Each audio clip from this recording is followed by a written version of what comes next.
안녕하세요. 한번 이런 질문을 던져보고 싶어요. 인류 역사상 지금처럼 정보가 넘쳐나고 또 한 사람 한 사람이 이렇게 막강한 힘을 가진 시대가 있었을까요? 아마 없었을 거예요. 그런데 참 이상하죠. 왜 우리는 기후 위기나 저 통제 불가능해 보이는 인공지능 같은 거대한 문제 앞에서 그 어느 때보다 더 불안하고 좀 길을 잃은 것처럼 느껴질까요? 그게 바로 하라리 교수가 던지는 핵심 질문이에요. 힘은 강해졌는데 그 힘을 어떻게 써야 할지에 대한 지혜는 따라가지 못하는 상황. 아, 이걸 인류의 딜레마라고 부를 수 있겠죠. 맞아요. 유발 하라리 교수의 6년 만의 신작 넥서스를 중심으로 이 딜레마의 정체를 한번 파헤쳐보려고 합니다. 네, 이 책이 인류 역사를 정보 네트워크라는 아주 새로운 렌즈로 들여다보거든요. 그렇죠. 이 렌즈를 통해서 우리가 지금 어디에 서 있는지, 특히 저 AI라는 거대한 파도 앞에서 무엇을 준비해야 할지 그 핵심을 제대로 짚어보는 게 오늘의 목표입니다. 단순히 책을 요약하는 걸 넘어서서요. 이 관점이 지금 청취자분의 삶과 세상을 이해하는데 어떤 새로운 생각거리를 던져주는지 함께 탐험해봤으면 좋겠네요. 좋습니다. 그럼 그 탐험의 첫걸음으로 하라리 교수가 우리 인류의 현주소를 진단하기 위해 꺼내든 두 가지 오래된 우화부터 시작해보죠. 저는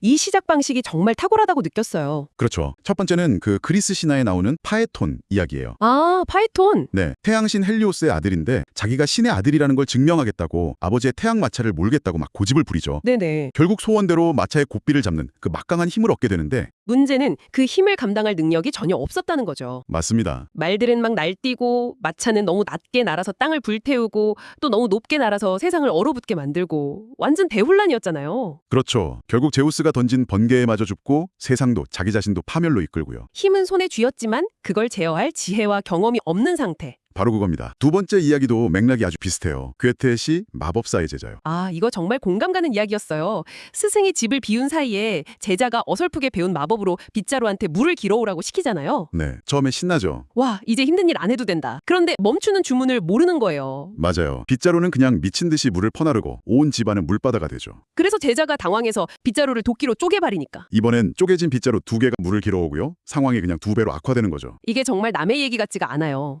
당장 눈앞의 편의나 효율을 위해서 어떤 기술을 만들었는데 그게 가져올 장기적인 결과나 부작용은 예상하지 못하는 상황. 딱 지금 우리 모습 아닌가요? 뭐 핵에너지, 유전공학, 그리고 그 정점에 있는 인공지능까지. 네. 하라리는 이 문제의 원인이 단순히 인간의 탐욕이나 어리석음 때문이 아니라 우리가 속한 네트워크 자체의 문제라고 진단하더라고요. 바로 그 지점이 넥서스의 핵심으로 들어가는 입구입니다. 파이톤이나 마법사의 제자가 저지른 실수는 개인의 문제지만 지금 인류가 겪는 위기는 수십억 명이 얽힌 거대한 네트워크 안에서 벌어지는 일이라 차원이 다르다는 거죠. 아, 이걸 이해하려면 먼저 정보라는 개념부터 새롭게 봐야 해요. 저도 이 부분에서 머리를 한 대 맞은 것 같았어요. 보통 정보라고 하면 현실을 정확하게 설명하는 데이터, 뭐 이 정도로 생각하잖아요. 그렇죠. 정보가 많아지면 더 진실에 가까워지고 더 현명한 판단을 내릴 수 있을 거라는 믿음이 있죠. 네. 하라리는 그걸 순진한 정보관이라고 불러요. 그러면서 정보의 진짜 역할은 현실을 거울처럼 반영하는 게 아니라고 말합니다. 그럼 뭐죠? 오히려 서로 상관없던 것들을 연결해서 완전히 새로운 현실을 창조하는 힘이라고 제정의하죠. 솔직히 처음 이 문장을 읽었을 땐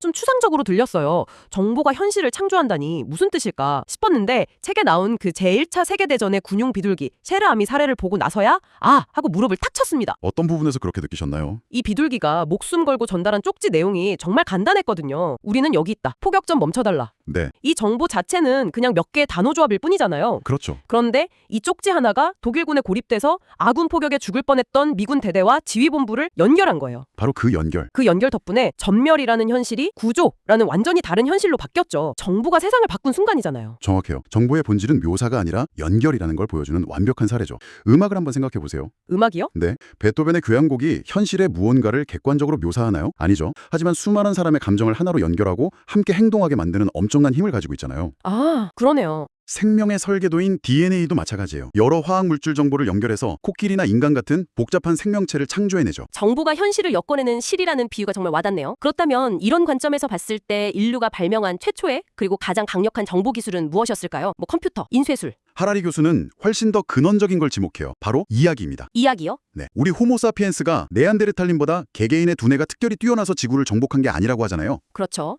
오직 우리 종만이 눈에 보이지 않는 것들에 대한 이야기를 만들어내고 그 이야기를 집단적으로 믿음으로써 수천, 수만 명 단위의 대규모 협력이 가능했기 때문이라는 거죠. 여기서 그 유명한 상호주관적 실제 개념이 다시 등장하죠. 맞습니다. 신, 국가, 화폐, 법인 같은 것들. 이건 뭐 나무나 바위처럼 객관적으로 존재하는 것도 아니고 그렇다고 나 혼자만의 상상, 주관적인 것도 아니고요. 그렇죠. 우리 모두가 존재한다고 믿기 때문에 실제로 현실에서 막강한 힘을 발휘하는 것들이죠. 아, 청취자분 지갑에 있는 10,000원짜리 지폐를 한번 보세요. 그건 그냥 종이와 잉크의 조합일 뿐이지만 우리 모두가 그게 10,000원의 가치가 있다는 이야기를 믿기 때문에 그걸로 커피를 사 마실 수 있는 거잖아요. 그게 바로 이야기라는 정보 네트워크의 힘이군요. 네. 코카콜라 이야기도 정말 재밌었어요. 우리가 마시는 건 사실 그냥 설탕물이지만 코카콜라의 광고가 끊임없이 들려주는 젊음, 행복, 상쾌함이라는 그 이야기를 함께 소비하는 거라는 분석이요.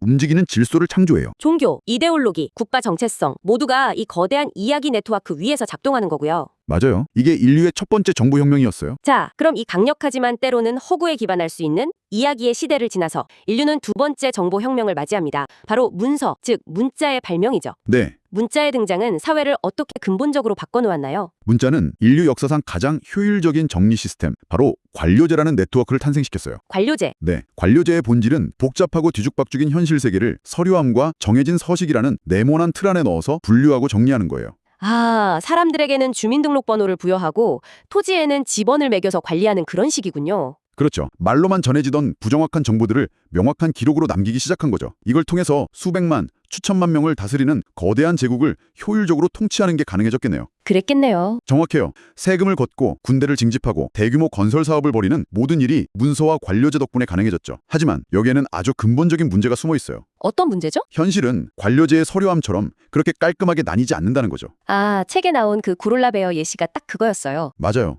기후변화 때문에 서식지가 겹치면서 나타난 회색곰과 북극곰의 잡종. 이 곰을 대체 어느 서류함에 넣어야 할까요? 회색곰으로 분류해야 할지 북극곰으로 분류해야 할지 이런 경계에 있는 존재들은 시스템 전체를 혼란에 빠뜨리죠. 현실을 담기에는 관료제의 틀이 너무 경직되고 단순한 거네요. 네, 이 시스템은 예 또는 아니오는 잘 처리하지만 어쩌면 이나 그 중간 어디쯤 같은 회색지대를 다루는 데는 아주 취약해요. 그리고 때로는 그 경직성이 한 개인의 삶을 송두리째 파괴하기도 하죠. 하라리 교수가 들려준 자신의 할아버지 이야기는 정말 충격적이었습니다. 관료제의 힘이 얼마나 비인간적이고 무서울 수 있는지를 보여주는 사례였어요. 원래 루마니아 땅이었던 곳에서 태어났는데 국경선이 바뀌면서 하루아침에 국적을 증명할 서류가 사라져버린 거죠. 세상에. 관료제 시스템 안에서 존재하지 않는 사람이 되어버린 거예요. 결국 시민권을 박탈당하고 수용소에 갇히는 끔찍한 일을 겪게 되죠. 한 사람의 정체성과 삶이 그냥 서류 한 장에 의해 규정되고 또 부정당하는 모습. 결국 할아버지는 나중에 서류를 되찾고 나서야 존재를 인정받았다는 그 마지막 문장이 정말 잊히지 않아요. 그렇죠. 서류가 현실 그 자체가 되어버린 시스템의 비극을 너무나 명확하게 보여주더라고요. 그게 바로 관료제 네트워크의 명과 암입니다. 효율성과 질서를 가져다 주지만 그 틀에 맞지 않는 인간적인 현실은 가차없이 배제해버리는 속성이 있는 거고요. 네. 자, 그럼 여기까지 이야기를 정리해보면 정말 흥미로운 구도가 보여요. 인류는 한편으로는 이야기 또는 신화라는 사람들에게 의미와 영감을 주지만 때로는 진실이 아닌 허구에 기반하는 유연한 네트워크를 만들어왔어요. 그리고 다른 한편으로는 문서와 관료제라는 사회 질서를 유지하는 데는 탁월하지만 인간적인 현실을 외면할 수 있는 경직된 네트워크를 발전시켜왔고요. 네, 인류 역사는 마치 이 두 힘 사이에서 아슬아슬하게 줄타기를 해온 과정처럼 보이기도 해요. 정확합니다. 한쪽은 사람들의 마음을 움직여 대규모 협력을 가능하게 하지만 집단적인 광기에 빠질 위험이 있죠. 다른 한쪽은 이성적이고 효율적으로 질서를 유지하지만 개개인의 특수성과 인간성을 지워버릴 수 있고요. 네, 우리는 계속해서 이 두 가지의 장점을 취하고 단점은 보완하려는 줄다리기를 해온 셈이네요. 심함의 힘으로 사람들을 통합하면서도 관료제의 시스템으로 그걸 뒷받침하는 식으로요. 맞습니다. 그런데 이제 이 오래된 균형을 완전히 깨트릴 새로운 플레이어가 등장했다는 게 이 책의 핵심 경고인 것 같습니다. 맞아요. 우리는 이제 세 번째 거대한 정보 네트워크의 시대로 진입하고 있어요. 인간의 언어로 된 이야기도 아니고 서류의 논리로 된 관료제도 아닌. 바로 알고리즘과 인공지능이라는 완전히 새로운 종류의 네트워크죠. 네, 앞선 두 네트워크와 AI 네트워크의 가장 큰 차이점은 뭘까요? 속도와 규모는 물론이고요. 가장 근본적인 차이는 비인간지능이라는 점이에요. 비인간지능? AI는 인간의 뇌로는 도저히 따라갈 수 없는 속도로 데이터를 처리하고 그 안에서 인간은 보지 못하는 패턴을 찾아내고 그걸 바탕으로 새로운 연결을 만들어내요. 청취자분께서 매일 보시는 소셜미디어 피드나 유튜브 추천 영상이 바로 그 결과물이군요. 그렇죠. 알고리즘이 청취자분의 데이터를 분석해서 당신이 좋아할 만한 현실을 끊임없이 창조해서 보여주는 거잖아요. 더 무서운 건 이게 단순히 정보를 정리하고 추천하는 수준을 넘어설 수 있다는 점인 것 같아요. 책의 초반에 나왔던 마법사의 제자 이야기로 돌아가 보면 아, 네. 제자가 불러낸 빗자루는 그냥 시키는 일만 했잖아요. 그런데 AI는 이제 스스로 새로운 마법을 만들어낼 수 있는 빗자루가 되어가고 있다는 거죠. 바로 그 지점이 하라리가 가장 크게 우려하는 부분입니다. AI는 이제 단순히 정보를 처리하는 도구를 넘어서 스스로 새로운 음악을 작곡하고 새로운 이미지를 창조하고 심지어 사람들을 설득할 수 있는 새로운 이야기와 신화까지 만들어낼 잠재력을 보여주고 있어요. 인류의 두 가지 핵심 정보 기술이었던 이야기 만들기와 논리적 시스템 운영을 모두 할 수 있는 존재가 나타난 거네요. 네, 그렇게 되면 정말 큰일이죠. 이야기죠. 인류는 수만 년 동안 이야기의 힘으로 사회를 통합하고 관료제의 힘으로 질서를 유지해 왔는데 이 두 가지 영역 모두에서 인간보다 뛰어난 존재가 나타난다면 주도권이 완전히 넘어갈 수도 있겠네요. 그럴 가능성을 배제할 수 없죠. 예를 들어 어떤 정치 캠페인이 인간 전략가가 아니라 오직 당선이라는 목표에 최적화된 AI에 의해 운영된다고 상상해보세요.